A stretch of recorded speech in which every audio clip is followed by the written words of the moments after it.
Hey, so we have a lot of Kanye tweets to get through. Specifically, 127 Kanye tweets to get through. That's how many times he tweeted today after receiving this text message that said, Drake sent in a clearance request for Say What's Real, do you want to clear? That caused Kanye to say, this proves shit faker than wrestling.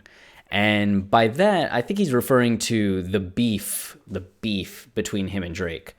Some of you may be fully aware of this, some of you not, so I'm going to recap as quickly as I can. From Drake's perspective, he got Lift Yourself from Kanye, to which Kanye then did the poopity scoop, whoopity whoop on, which Drake took as a fuck you to himself.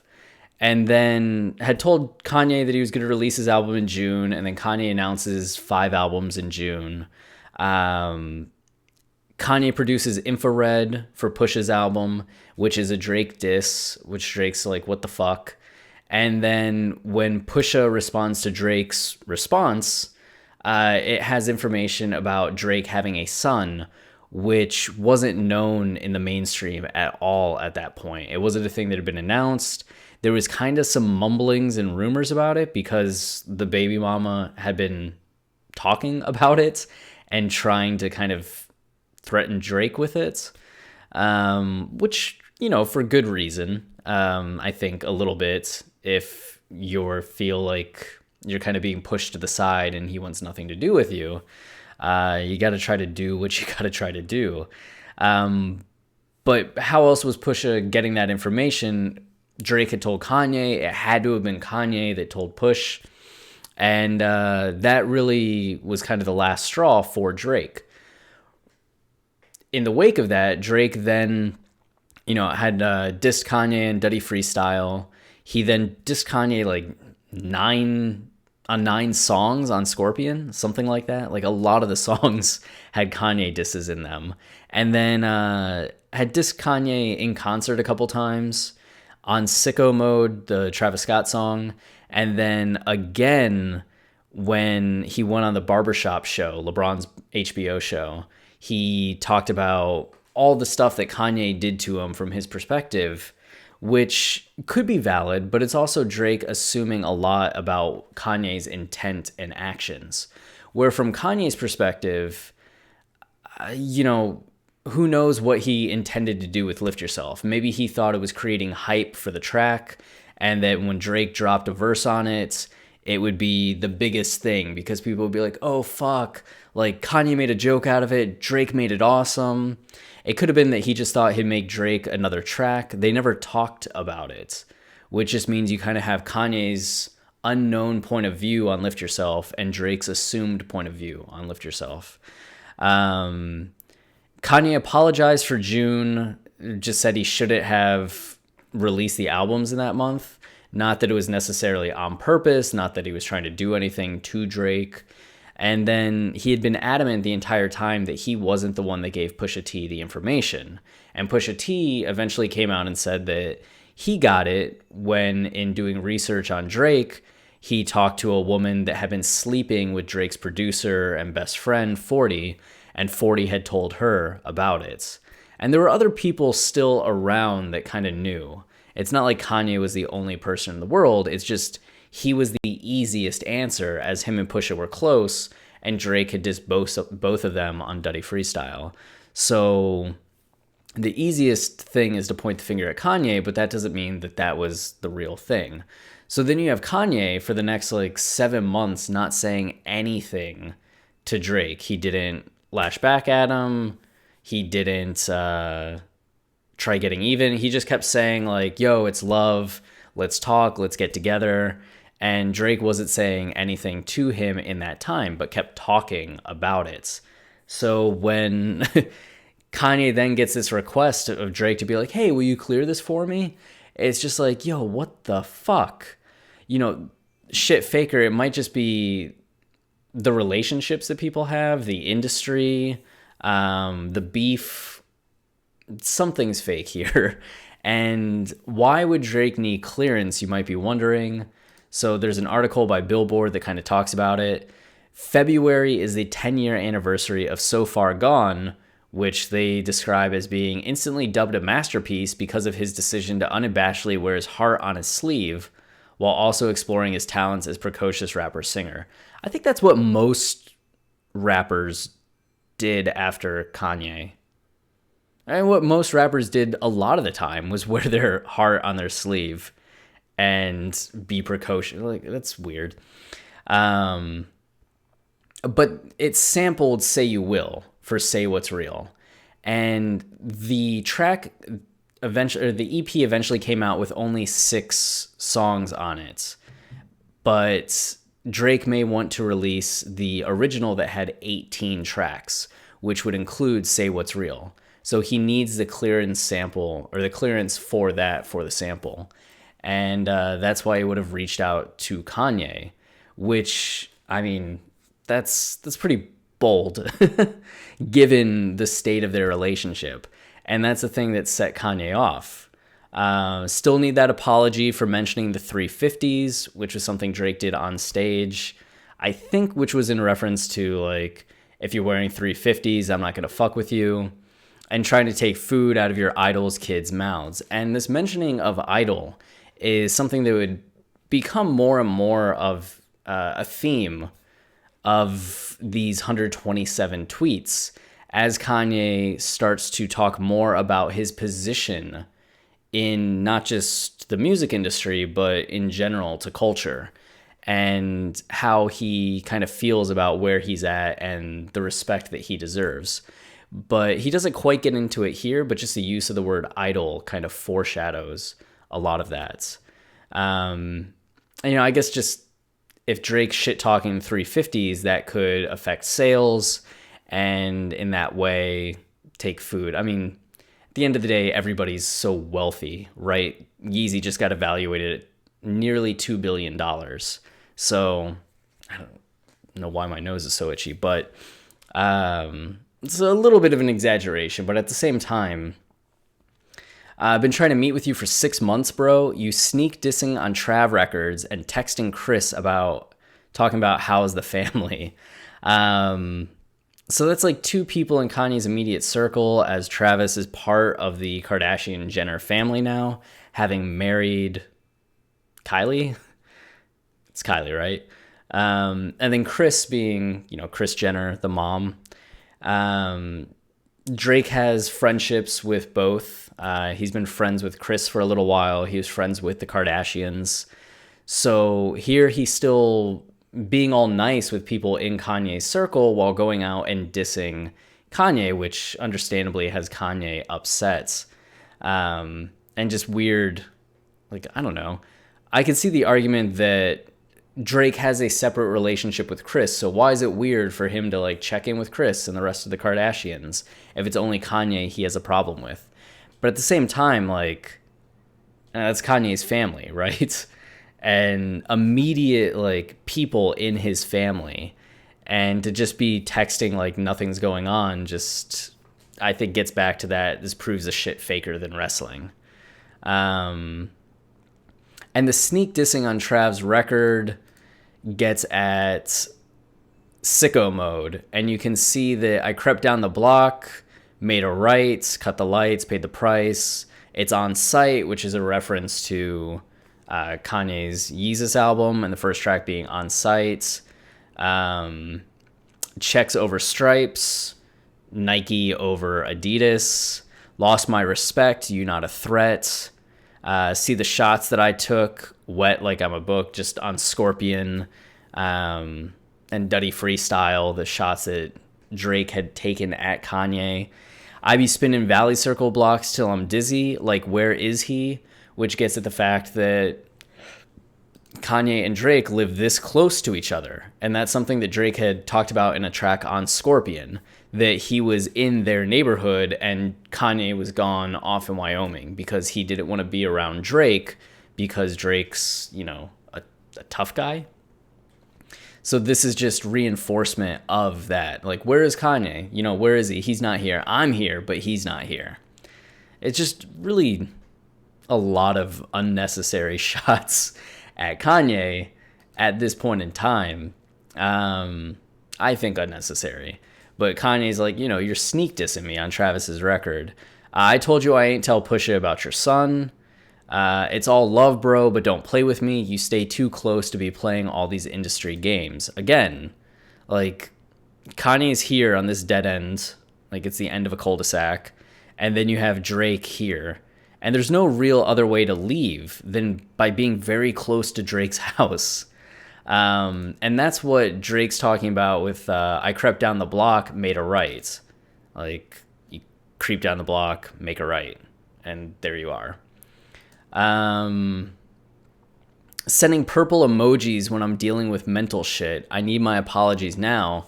Not through Scooter either, not through Travis.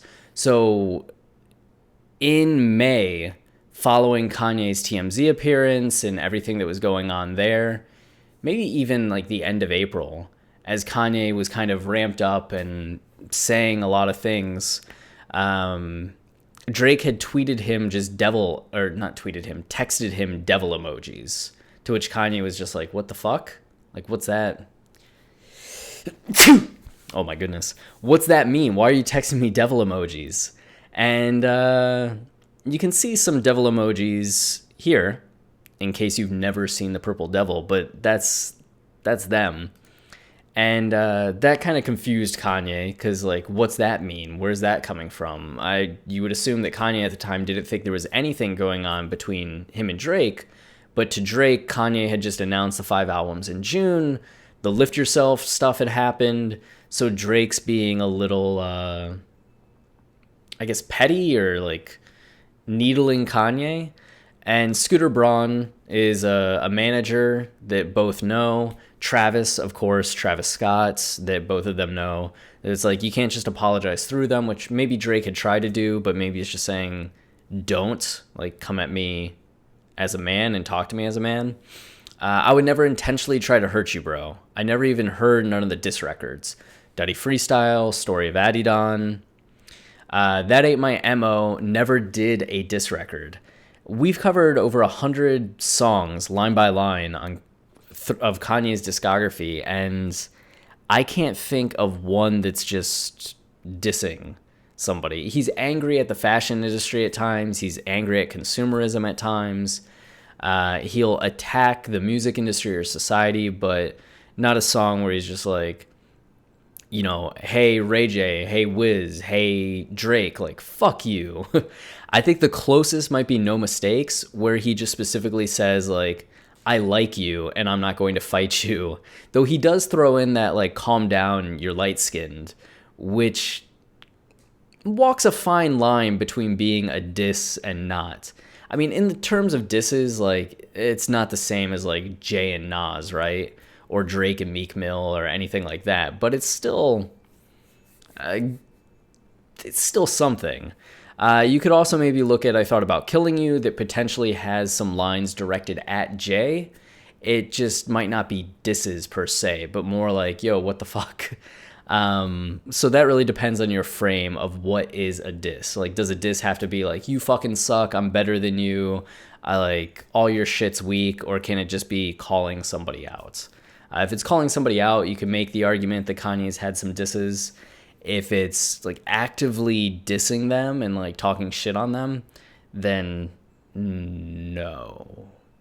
And he had maintained that he had never listened to the shit that Pusha said. He never listened to Drake's responses, that he wasn't about that and didn't really want to, like, burden himself by listening to that and getting in a way.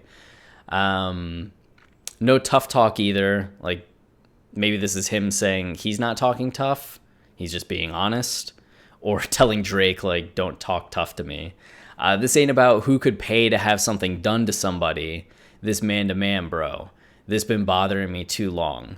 So, like, I'm not saying that we're going to, like, resort to physical, like, shit going on. It's just, like, me airing shit out to have a conversation with you because you've been avoiding talking to me. Then he repeats this just for emphasis. Like, are you serious? After all of this, you're making this request? Buying first 2 rows at Pusha's show got me hot, bro. So when Pusha was in Toronto, I there were people throwing beer at him from the first couple rows of the show. So the assumption is that Drake was the one that bought those and had his people go, or paid people to go and, be disruptive. Stop this already, bro. You're getting people hurt out here, and over what? He'll go on to elaborate what that's about.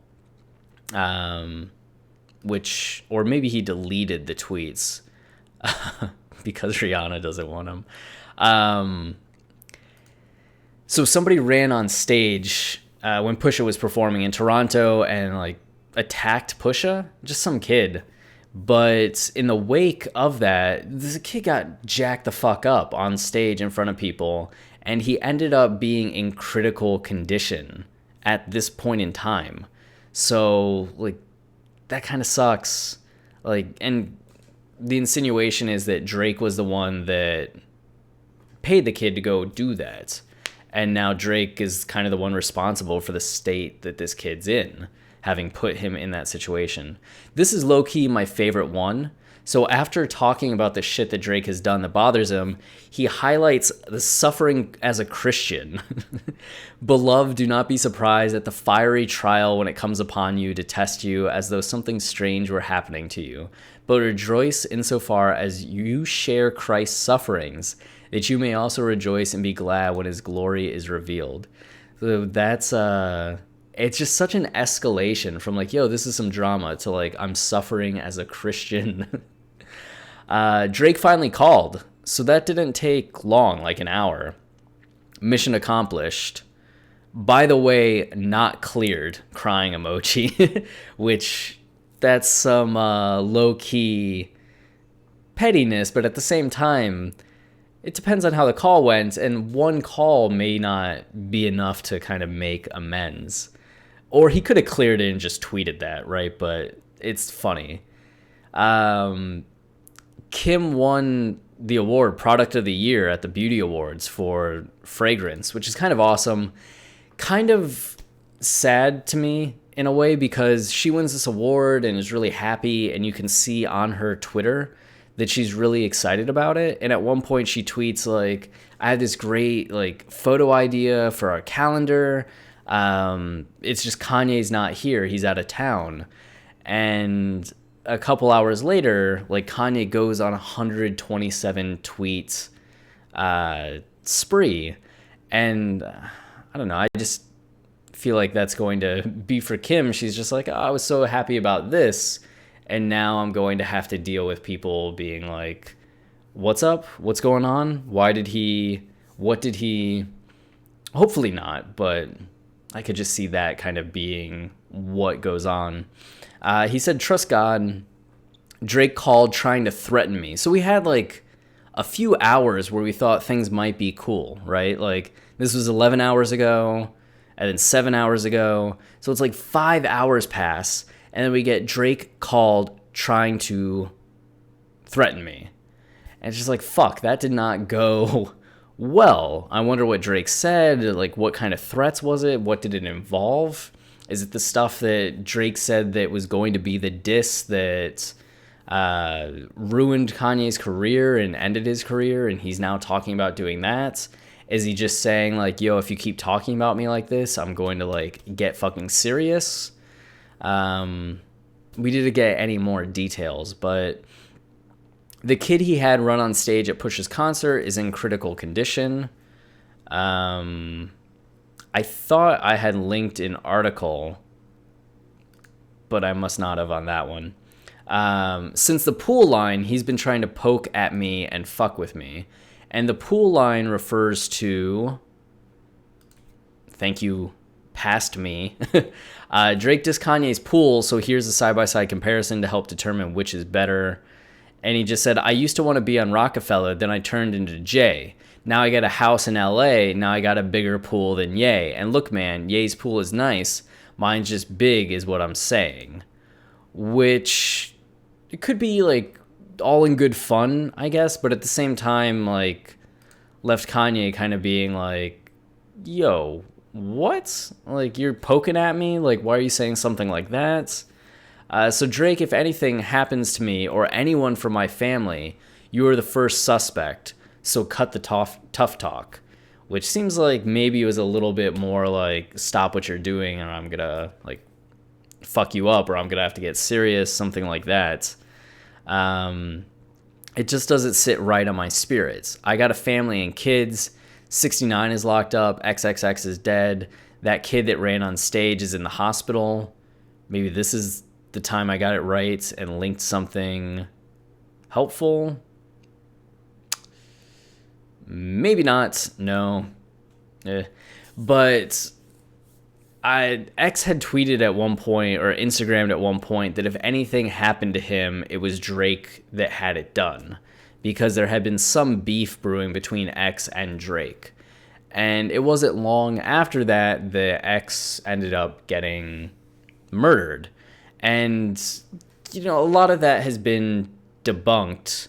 The guys that did this, there hasn't been any connection to Drake that's come out. And you think that if they did get caught, the first thing they'd say is Drake paid us, because I don't know, what else are you going to, why would you take the fall for Drake at that point?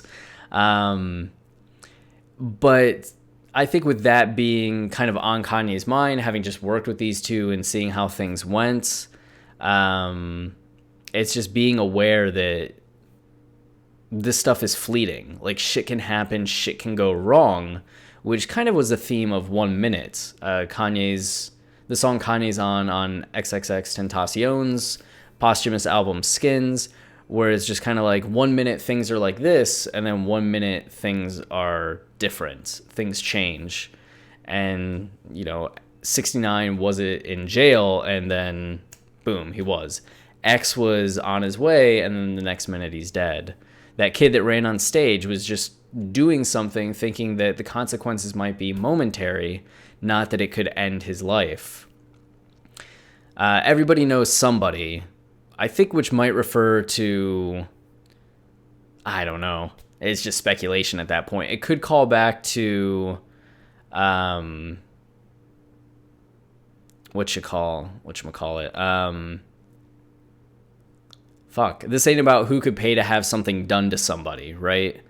You know, I know somebody I can pay that's going to do something to Drake, or Drake knows somebody that is going to pay to have, that he can pay to have something done to me. It's like everybody knows somebody they can pay to have something done to somebody else. He running around like he Pac, gangster shit, like, yeah. He be texting people I know like it's cool, but won't sit and talk with me. Which gets back at one of the root things that really bothered Kanye. Drake's going after Kanye, but then texting all these people around him. When Cudi was in the hospital, he sent shots, which was one of the first times we really saw Drake get like a lot of serious anti-Drake pushback. I mean, people had been like, I don't like Drake's music, or like Drake's rapping's annoying. There have been those kind of people, but this was the first time that Drake had kind of done something in public where people were just like, yo, what the fuck was that? Like, what kind of person are you that attacks Cudi when he just had this mental breakdown? Like, and then people kind of forgot about it, but it's something that's come up a bit, especially with Drake being upset about Pusha T and kind of all the stuff that was going on there. When I go through shit, he fucks with me and I'm his idol, which gets back to the devil emojis, right? And just the little digs throughout 2018. And Drake has said in interviews that Kanye is his idol, and this is the second time that's come up. I'm the guy with the pink polo that made a way for him, which, you know, Kanye changed the landscape of hip hop from the soundscape he was doing with Blueprint, with College Dropout, Late Registration, onto 808s, but also with the style, that he could be the pink polo wearing Ye, who's all about these designer clothes and geeking out and wearing like preppy stuff, going head to head with a 50 Cent that was the embodiment of kind of that gangster and then luxury mindset that had been rap. And Kanye won. He changed what was the status quo and what was allowable in hip hop, and made a way for Drake, for Cudi, for Post Malone, Travis, so many of these other artists that have come after that are in the mold of Kanye and not doing the traditional gangster kind of rap or style. Now he's so street. And that seems to have always been kind of something going on with Drake. He got so much flack for being a crooner, a singer, all in his emotions on his early albums. It seemed like sometime in that 2011, 2012 period, which I could be a couple years off, he made a conscious decision to kind of toughen up his image, and kind of toughen up his reputation.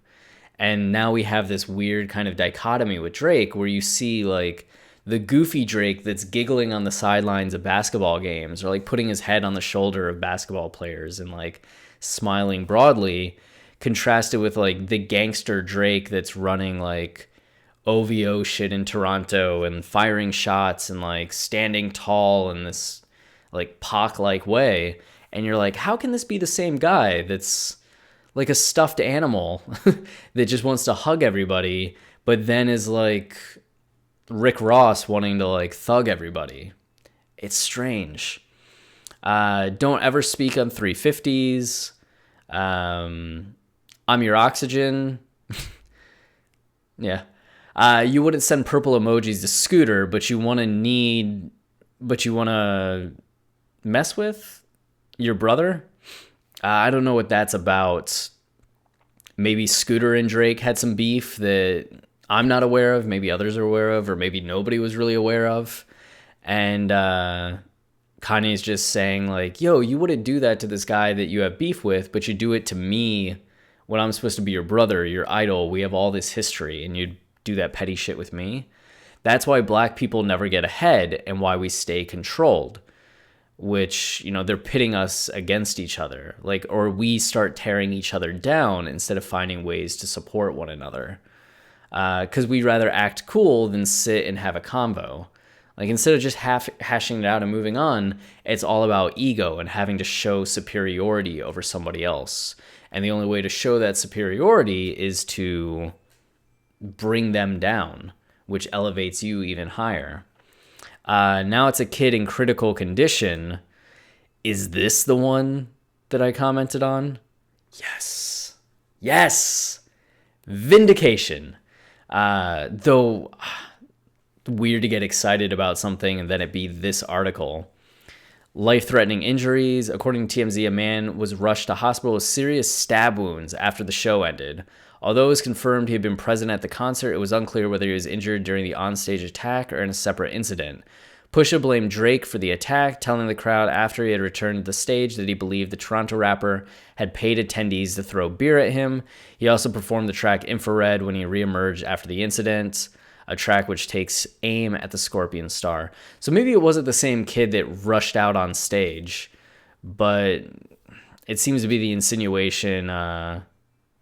Oh no, Pusha T's stage attack leaves man. I'm very confused about who, what, when, how, and why, but somebody at that concert that may have been the person involved in the stage attack may also have been the person that's involved with life-threatening injuries. Anyway, Kanye's just saying, like, you were involved in this because you're trying to do this, like, street thug Pac shit, and, like, there's somebody now in critical condition because of that. Why does it have to reach that point? Stop the act. If I'm bipolar, this kind of shit can get me ramped, which, you know, 127 tweets. And we know that Kanye does get ramped, and this seemed like he was in that state. Why he's saying if I'm bipolar rather than because I'm bipolar, as he had been saying earlier in the year during the interview with Charlemagne on the Ye album with that album cover, is because after releasing Ye, he got a second opinion on his bipolar diagnosis and was told that his brain symmetry is fine, that there's nothing going on that would indicate him being bipolar, at least from the scans that doctor did, and that what's really going on is severe sleep deprivation that can cause mood swings or an inability to, I guess, just manic behavior. Because severe sleep deprivation really fucks with your system. I say that as somebody that got diagnosed in college with severe sleep deprivation. I was a big weirdo. And I mean, even now, I'm somebody that's making YouTube videos at 2:53 a.m. instead of being in bed. So I have a pretty good understanding on sleep deprivation. But he's just saying, if I'm bipolar, this is what happens. I get ramped up. Or if it's sleep deprivation, these are the situations that get me ramped up. There'd never be a Drake without a Kanye. So never come out your mouth with a threat. Which again gets at kind of respect and owing something to what Kanye has done. If this person did this for you and helped you get to where you are, why are you doing this? And again, from Drake's perspective, it might make sense because he feel like Kanye came at him and that they have this beef. But from Kanye's perspective, he did nothing to Drake, and Drake's stirring this up because it's wrestling. And he's just trying to get clout, get ahead, get the interest, keep his name in the media, which ironically is something that people constantly accuse Kanye of doing. But, you know, from Kanye's perspective, you'd understand why this just seems so absurd that Drake would stunt like this, right? Snoop is my elder and an inspiration to me, which this is in reference to the fact that Snoop, since Kanye came out in support of Trump, has talked a lot of shit on Kanye. Like a ton of shit. And not just like subtle stuff like fuck Kanye, but like, wasn't it like I'll fuck Kanye's wife, or like show him how a real man is, or like Kanye needs to be like fucking done. Like real serious, like legitimate, angry, like over the top reactions. And Kanye hasn't said shit about it. He's worn like Snoop shirts that were positive. He just says, I love Snoop. There hasn't been any kind of retaliation. And I think that's what he's trying to say here. Like, even if you think I did something, or even if I did do something, you got to show respect to your elder and not do the kind of fucking like nonsense that you're doing. It kind of reminds me of The Wire. Though now I don't want to give the example because there's people watching this that haven't watched The Wire. And if you haven't watched The Wire, what the fuck are you doing watching this? Go watch The Wire. God damn. Then we can talk about Avon and Marlo and respect and respecting elders. We both too high profile for you to actually do something to me. Yeah, I mean, is Drake gonna go like beat Kanye up? Is he going to send somebody at Kanye? Like, no. So what's with all the threats? Like, why does it have to be at this stage where there's threats happening? You trying to be a bully? I'd never been bullied in my life, and I never will be. That's why I made it this far in a pink polo. Yeah, when Kanye was all up in his fashion stuff, when he's trying to do the things that he's doing, most people in an industry are traditionalists. They don't like disruption. They want to maintain what the status quo is and has been, especially if they benefit from the status quo. So you can imagine Kanye coming into the hip-hop world as Kanye and how difficult that might have been at times and how often people might have, you know, really challenged his sensibilities, and he's never let it stop him. You picking on people with mental health issues himself, whether that's sleep deprivation, bipolar, whatever's going on. Cuddy probably as well, he might be referring to. You get people hurt at concerts. Bro, stop.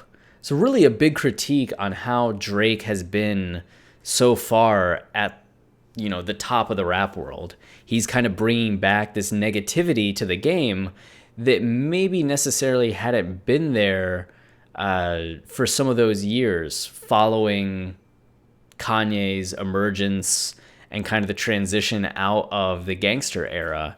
But Drake still seems to really enjoy a lot of this like gangster stuff. Not to say that there hasn't been old school beefs and old school violence in hip hop, but it hasn't been at this high profile of a level, I don't think, at least for a while. You send emojis. You say all this You say all this shit to me, but won't say none of that to J Prince, which I don't.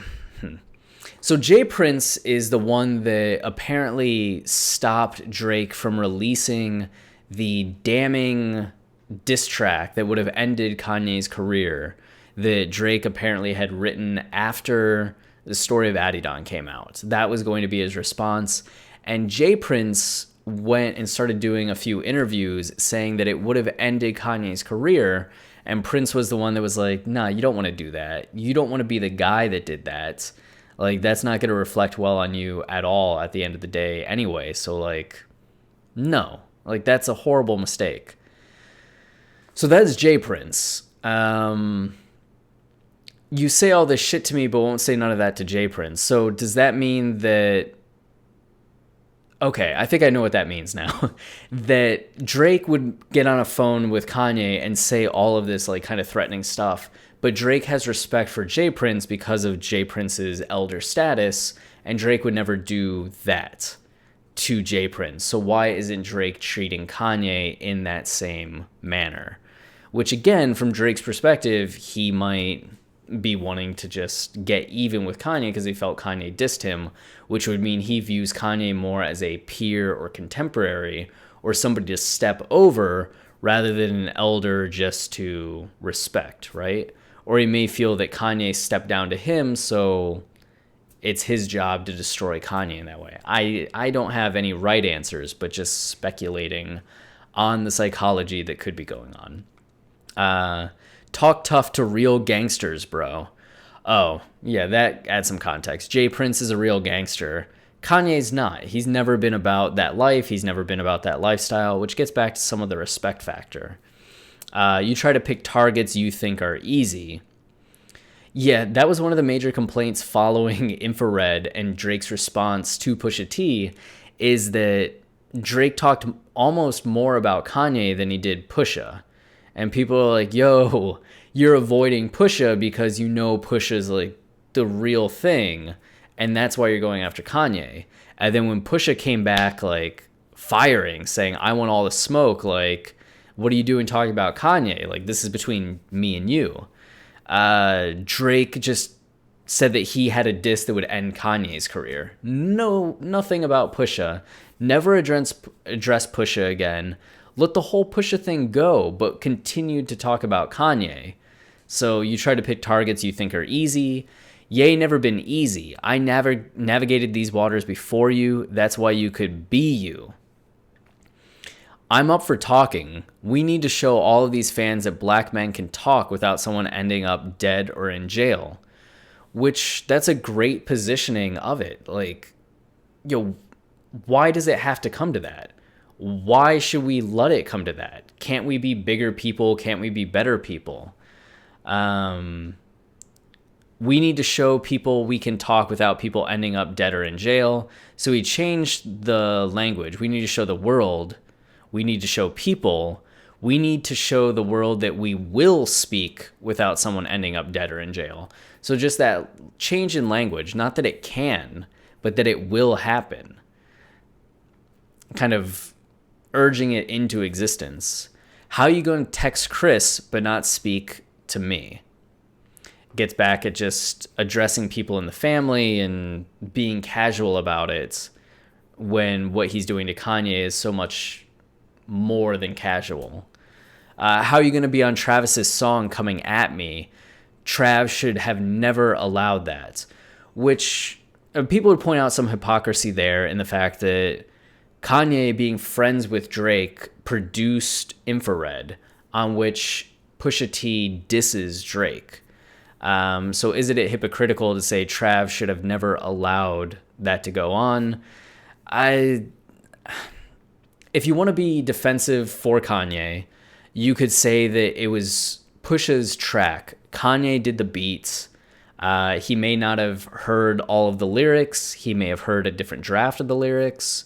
Maybe he didn't hear the lyrics at all, but just put together this beat and knew Pusha would do something awesome with it. Though with it being called infrared is when you take shots, so it might be that Kanye knew and just did it anyway. He eventually apologized for it and said that he shouldn't have produced that track or let Pusha diss Drake on a track that he produced. So he at least owned up to it in that way. I think the difference here might be, again, I'm not saying that's the case, but if you're wanting to put it into context, that it's Travis's song, where it wasn't Kanye's song. It's not like Kanye had a song and he got Push's verse and put it on the song. He did the music and Pusha kind of did everything else. That might be a completely wrong view of how it works. Somebody might say Kanye's the producer, he's doing all the fine tuning. We also know Kanye has a team that helps with a lot of the production. So Kanye just might have put together the main beats and then had people finish up the track, like Mike Dean finish up the track, right? Where Travis Scott gets Drake's verse and goes like, all right, like I'm going to use this. I understand what this is doing. I'm putting it on the song. So there might be more accountability there, but I don't know. Drake, I'm not going to physically fight you like it's MTV boxing, right? Like he doesn't want it to come to that. He doesn't want any like violence or anything. He just wants them to be able to talk and get things at least into a spot where they're not fighting. Or the Mandingo part on Django, referring to Django Unchained, the Quentin Tarantino movie. And at one point in the movie, which takes place during the slave period of America, and you witness Mandingo fighting, which are these burly slaves fighting to the death while rich slave owners gamble on them. Like a really disgusting, like the movie's good. I'm just saying the scene's disgusting and what it portrays and how it captures the dehumanization and lack of value that these men had for other humans, which, geez. So Kanye's just saying, like, this isn't what's going to happen between us. Like, we're not, like, we're better than that. This is for no one's entertainment. Like, even this right here, this isn't for anybody's entertainment, while there's still, like, tons of people that are just enjoying it. I saw so many comments that are like, this is the best, like, oh, popcorn, just stuff like that. When Kanye, like, to him, it's serious. This is, like, his family. This is his livelihood. And this is, I don't know, reputation, legacy, actual threats from somebody. Like, to him, this isn't entertainment. This is just trying to squash this. And if Drake's not talking to him, if this is what's getting Drake's attention, if this is what Drake cares about, then he's talking to him this way. We're making the world better at all times. Yeah, like, let's do good. Why do we have to do negative to each other? Please take the devil up out of you, bro. Nice use of the devil emoji. God sees all. Trust God.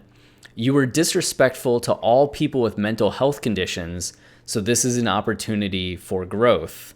That Drake can be the bigger man, realize what was going on, and instead of blaming Kanye for all these things and viewing it in this way that Kanye must have been actively trying to fuck with him, either just move on or show some support, but like don't keep threatening, don't keep acting tough. It's not just you the world stigmatizes and calls us crazy. Some true artists are a bit crazy. Everybody is not programmed. Programmed referring to the language he was using when he first came back to Twitter in April, talking about the simulation and how society puts us into the simulation that programs our behavior. The example he really likes to use is like a 3-year-old kid might stand on a table and feel like a superhero, but we program him that he can't get on the table, that he can't feel that way. And in that way, it dampens all of his abilities. So the system constantly programs us in how we think, how we should feel, how we should act, and represses people. Pros and cons to that. There's a discussion to be had about that, but that's just what he's referring to there. Nobody's scared of anything. Nobody's scared of anything but gods. Nobody's scared of anything but God. Fear no man. So, like, Kanye's not scared of anything Drake's going to do. Like, it's God that you have to be afraid of, like, not Drake. Trust God, bro. God sees all. Stop the act. Cut the program. Never threaten North and Saint and Chicago's daddy, bro. This is something else he talked about on 1 Minute, that when the public comes for somebody, whether the accusations against them are valid or not, they don't care. It's that the accusations were made, and that's all that matters. And in some situations like that, where the accusations could be false, or just how the media portrays somebody, and what the media says goes, which is a lot of what Kanye saw happen throughout his career. But there's a lot of times what he says is taken out of context, and people will mischaracterize what he says, misquote what he says, give official quotes to something he never said, and they're never blamed. Kanye's still the one that receives the blame. And we're living in this time where people can be accused of saying something or doing something, or presented as having said or done something that they never did. It doesn't just have to be like Me Too allegations or anything like that. And they're immediately canceled. And how Kanye ends that verse is saying, like, it's not just me. Like, my wife and my kids are all part of this, which is what he's saying here. Never threaten. Like, I have kids. Like, it's not just me that you're talking to and threatening. You're threatening a father of 3 kids. Like, what are you doing? To the right, it's on site. Saint stays to the right, bro. Which refers back again to this. People think it's sweet. Nah, never. It's on site. Like, on site, I'm going to fight you. Like, shit's going to happen. Nothing nice begets in my ice. I don't know what that means, but that's just what the on site. It's just getting to the rhyme. Like, crept down the block, made a right. And because of that rhyme with right in sight, Kanye sees the connection to making a right and beefing with Kanye on site. And Kanye just being like, yo, Saint's there. Like, are you saying you're going to come and attack me in my home over this when my kids are there? Like, what the fuck is that? These tweets are not emotional, so he's trying to say that he's saying this from a very calm place. Though, given the number of tweets, it could still be that he was ramped up as he tweeted this. This is a man speaking to a man that has been placed in the program to fuck with Kanye West's head and set me up. Drake, this is what they want. The media, the public, all these people that really enjoy the drama and entertainment that we get.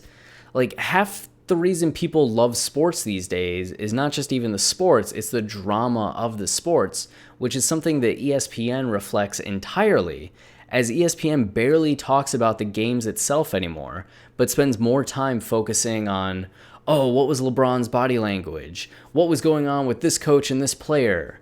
Is this team going to move? Like, what's the legacy of Baker Mayfield already? Like, absurd, dramatic things that constantly kind of pit the athletes against each other, that can pit teams against each other. There's just a big joy in watching destruction. It's almost like modern gladiator battles, where we looked at that physical carnage of these 2 people forced to fight to the death for the entertainment of others, and it's not that physical anymore, but we're reveling in the emotional and mental gladiator battles that we often put celebrities and athletes and other people into for our own enjoyment and entertainment. Oh, well, you got to see my novel real fast. You would be so sad if anything ever happened to me. Yes. But you're playing into it. Why? A false runner? A beat? I don't know what a false runner means. A beat would be lift yourself. Leave me and my family alone, bro. Which probably gets at what he was just saying about his kids, but also texting Chris and getting Travis to diss him. This year has been really tough, and you have added to the confusion. I'm Ye, bro. Remember that. I love you. I would never intentionally hurt you. That's what I've been saying to you. Like, yeah, I may fuck up at times. I'm not perfect, but like, I would never intentionally try to do this shit to you. Like, I never do that to anybody. Like, can we work this out? I would never mention your blank, which is Adonis, Drake's son. You're mad at me for something I didn't do. And Kanye ended there for about 20 minutes, an hour. Mad at me, again, getting to telling Pusha T. Who told Pusha? I will never make a diss record. I will never put negative energy into a song, which You could still make some arguments here or there about what negative energy constitutes, but I think given the context of what he's saying, he would never make a track that's doing what Drake did here on this, or going directly after Meek Mill on something or anything like that. He may tweet some shit like at Wiz, but he's like being straight up and like talking to the person, not going to music and making this diss and doing that. Only positive energy. I used to bring Travis with me everywhere with me. I'm an inspiration to both him and Drake, which this started to have some people worried that Travis was now being brought into it, but it's again Kanye being concerned with his elder status and that people might not be respecting him the way that they would, like Snoop or somebody else, or Jay even. I heard Drake had more bars dissing me that were removed. So at least Travis was doing that, but that also begs the question, like, why didn't you just remove the whole thing if it's at that point? Do you really need Drake on that song to be successful? And is it worth having the shots at me for that success? Travis, my family, and this Met Throw Snake disses at me for clout. Oh, Let This Man. So sorry. Travis, my family, and Let This Man throw sneak disses at me for clout. This clout shit done got out of hand, bro. To the right, it's on site. Saint stays to the right. So obviously that was still bothering him. And just the fact that, like, that's being said on this track, and it's just like, yo, Travis, aren't you aware that this is what's being said? Like, your now nephew or cousin is here. Nephew. Your nephew's here, and you're letting him say that shit. Like, that's your nephew. That's your family. Like, and you did this for clout. He passes Drake's crib every day, which just gets back to that picture of the house and where the house is located. Like, he's going down here and passing Drake's crib. He's going here, passing Drake's crib. No more cap. No cap means no lie. So he's not lying anymore. He's being honest. Like, I'm telling the truth. I'm not hiding anything anymore. Could also be he's not wearing the red hat anymore. But he did say no red hat. It's just no cap. No more fake playing with people's lives, kids, and mental health. Which gets back to that idea of, like, yeah, you can't be fake anymore. Like, you have to no cap from now on. Like, you have to be honest. You threaten the safety of me and my family, which might be referring to the phone call or that make a right and it's on site. You tried to hurt my pockets, getting at the 350s and talking about how bad the shoes are, or just trying to, like, shit on Kanye's shoes. If Drake would go at Ye, there's an interview that he loves me, then he doesn't give a fuck about anybody. If Drake's saying, like, I love Kanye, this, what's it mean then that he would come at Kanye like this? I mean, yeah, you can love somebody and be upset with them, fight them, go after them, but I think it's an argument to be said, like, if you're the kind of person that could love somebody and go after them in this way, what does that say about you and the depth of your love or your ability to love, or just what that love means to them?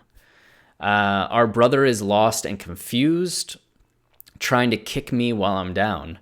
So it seems to be, again, being really hurt by this elder status and Drake not respecting the elder status that Kanye has. He goes back to the Bible quotes, Revelations 2, I know your works, your toil, and your patient endurance, and how you cannot bear with those who are evil, but have tested those who call themselves apostles and are not, and found them to be false.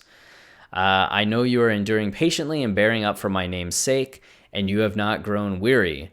But I have this against you, that you have abandoned the love you had at first. So just getting at the fact that Drake says that he loves, but when this push comes to shove and is being tested, no. We should all be on this planet working together, all positive energy.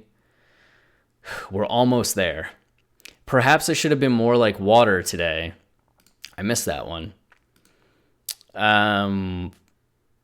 I believe this is something Kanye had tweeted out, be like water. Just the fact that you go with everything, nothing affects you quite in that way, that you're calm in the chaos, or at least fluid in the chaos. But instead, Kanye got really caught up in this. But he keeps returning to all positive energy. I just want love. I just want us to be together. This isn't about him trying to diss Drake, create hate for Drake, or anything like that. He's just wanting things to be good and to be able to make positive strides with everybody. It's what I felt and I've been feeling for a while, all positive, all love. And then he comes back with fuck that sicko mode song, family first and always, fuck clout, family first, which a little bit of irony there and a little bit of hypocrisy as like Travis is family and this is Travis's song and he's saying fuck sicko mode, family first. I'm guessing what he meant to say is like fuck Drake's verse on sicko mode, not like Travis's work. But it just kind of shows, I don't know, the imperfections of arguments. Like, you're upset about Drake for this, you're calling him out, but in doing so, you have this moment where you end up saying something that would make Travis feel a kind of way and be like, yo, Kanye, why are you saying this about my work? You're upset with him, blah, blah, blah, blah, blah. Like, now you're affecting, like, my ability to feed my kids. Nobody's perfect. I think that's what I'm trying to say. It's not about rap, it's about family. We have to be close as family and never let those people infiltrate just for radio spins. Talking to Travis, I believe at this point, Drake called me threatening me, reminding everybody what's going on. I hit Trav earlier today. Now he just hit me, more threats. Which that was the one that was just like, oh, fuck. Is that really how Travis is responding right now? I don't know what that means. Could Travis have just been like, yo, you need to stop it? Like, I'm not cool with this shit. Like, what the fuck? Especially after, like, these last tweets and saying fuck sicko mode. So is Kanye maybe exaggerating what threats are in this case? Or could it have been more serious? Like, yo, like, you're not my family. Like, we married women that are in the family, but if you're going to talk shit, like, fuck you, like, it can be on site with me and you. Just pure speculation, but just the idea of what threats can be and where they'd be coming from. And, like, Travis didn't want to be involved in this, and now he's being pulled in and kind of been, I could understand why he'd be upset. But at the same time, from both of their perspectives, like, Kanye's like, why did you let this happen? And Travis is like, why are you talking about me in this way? I have a problem with sneak dissing. All positive energy. I got love for everyone. Just don't sneak diss or diss at all. I pay the dues for all weirdos. I love everybody, all positive energy. No one that is a musician should ever diss me. My existence is for the rights of all artists. Just being the fact that, like, he keeps pushing the boundary and creating space for others to come in and fill that space and have careers and do things. He's been influential in that way. So why would people try to tear him down when there's still more he can be doing and could be doing that's going to be to the benefit of the whole? Love to all artists. I actually like sicko mode, but I don't like that it was sneak disses. That makes sense. If I wasn't here, all artists would be doing memorial songs. Absolutely. I'd be very sad and crying a lot. If I wasn't here, all artists... Yeah, I just said that. Oh. Okay, Kanye just tweeted that. If I wasn't here, all artists would be doing memorial songs. I need that love and respect that we didn't give Michael while I'm alive. And some of you might be thinking, well, like, Michael's relationship with children, there's still drama with that. And maybe it's just conspiracy theory, but there was a guy that initially was trying to sue Michael Jackson.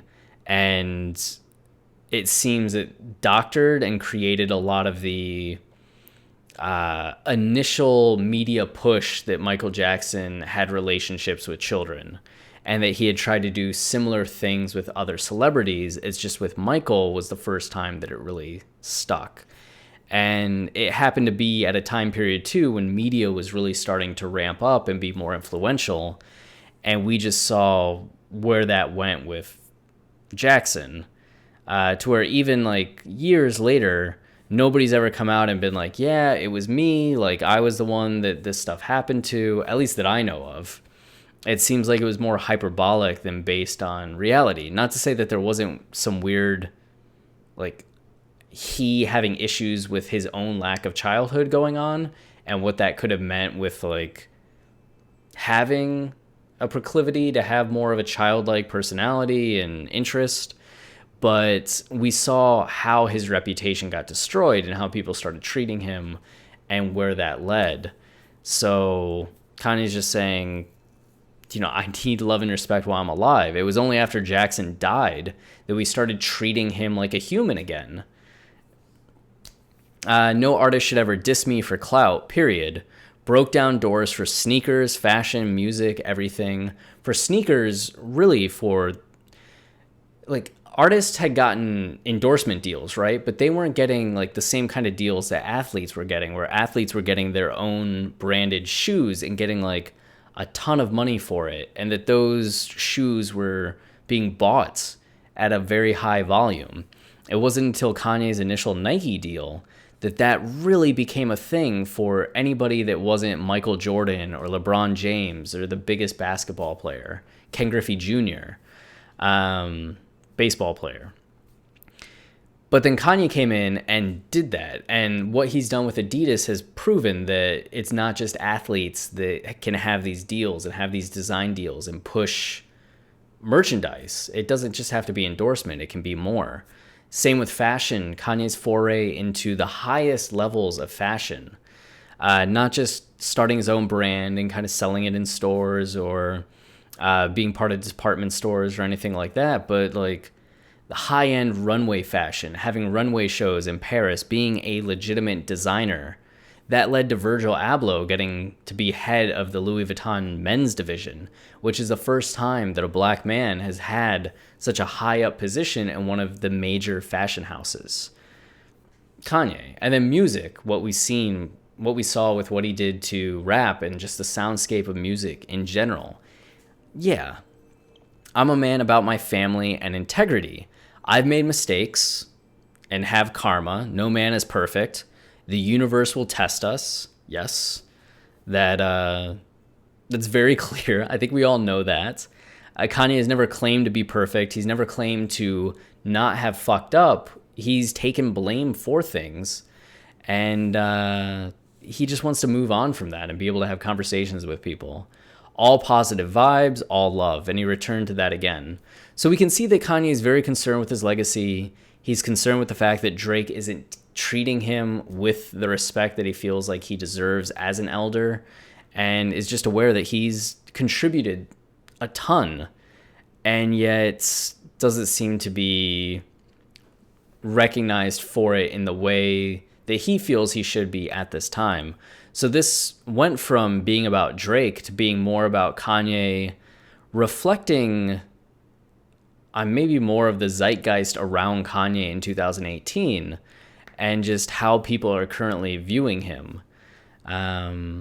which I can see why that would be on his mind.